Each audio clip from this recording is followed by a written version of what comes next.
As Thomas Szaler wrote years ago, the only true political virtue is obedience to authority, and the only true political sin is independence. Independence renders authority useless, and that is what infuriates it so. You've undoubtedly been told you're mentally ill for daring to say that the emperor called psychiatry has no clothes, not to mention stupid and unscientific. At least this is what some of my colleagues say about me at one university.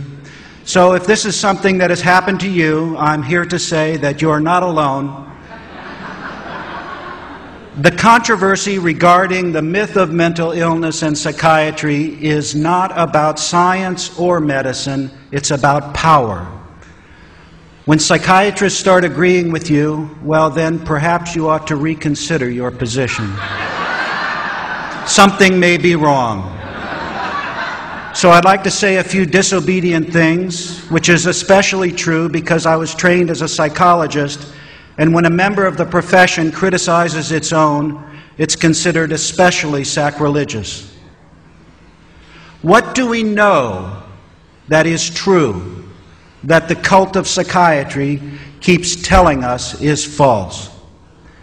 First, the idea that there is a known brain lesion causing mental illness. The truth is, we cannot tell who is mentally ill and who is not by looking at pictures of their brains or analyzing their blood. Psychiatrists had to invent their own book of diseases because pathologists would have nothing to do with them. It's called the Diagnostic and Statistical Manual for Mental Disorders, the DSM, a great work of fiction. What's the difference? What's the difference between the DSM and a scientific book of disease? Every disorder in the DSM is invented. Every disease listed in a pathology textbook is discovered. Real disease is found in a cadaver at autopsy. Mental illness is not. Mental illness refers to something that a person does. Real disease refers to something that a person has. Consider this yet another way. It takes one person to have a real disease. It takes two people to have a mental illness.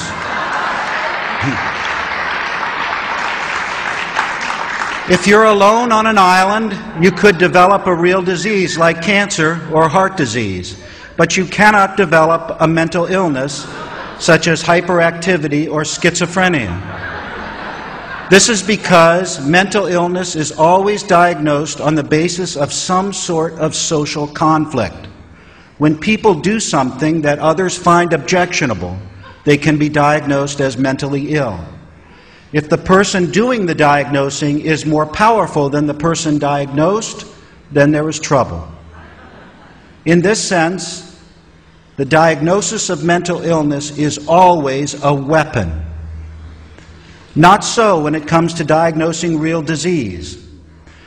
Think of how, when people get angry with one another, they inevitably resort to some kind of diagnosis. They say, "You're crazy. You're mentally ill. You're paranoid." Can you imagine somebody getting angry with someone and saying, "You have diabetes. You have Parkinson's disease"? Social conflict has nothing to do with developing a real disease. You don't develop diabetes because someone doesn't like the way you think, speak, or behave. You have to have someone else present to judge that your behavior is morally good or bad in order to have a mental illness. So diagnosis is a weapon, a tool people use against one another, especially when there is some kind of power conflict present. And what of treatment? Treatment for mental illness is punishment. Look at our criminal justice system. when someone commits a crime and a psychiatrist is in the courtroom, a defendant may go to a mental institution instead of a prison. Can you imagine a judge saying, "I sentence you to treatment for your cancer"? I submit to you that psychiatric treatment is worse than prison. For in prison, they don't judge how long people should be deprived of liberty on the basis of what they think about themselves and the world.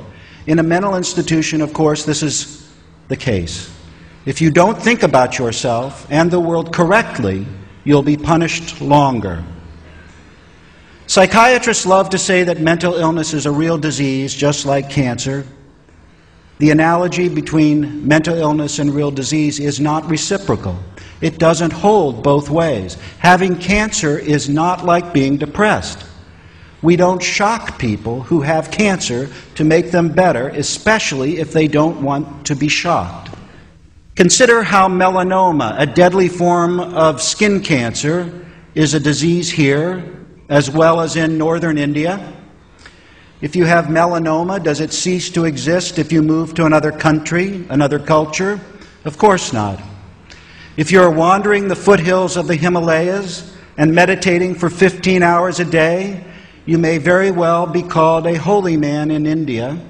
Take that same person, have him walk across the grounds of the Washington Monument in Washington, D.C., and he's diagnosed a paranoid schizophrenic and committed to a mental hospital.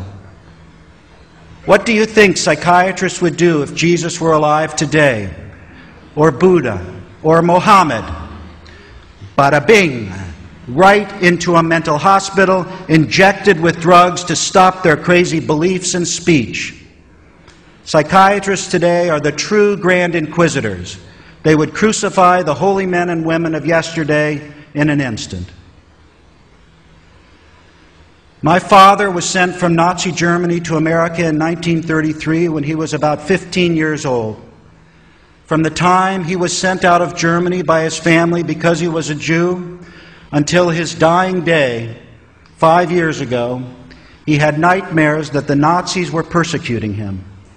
He fought against them his whole life, awake and asleep.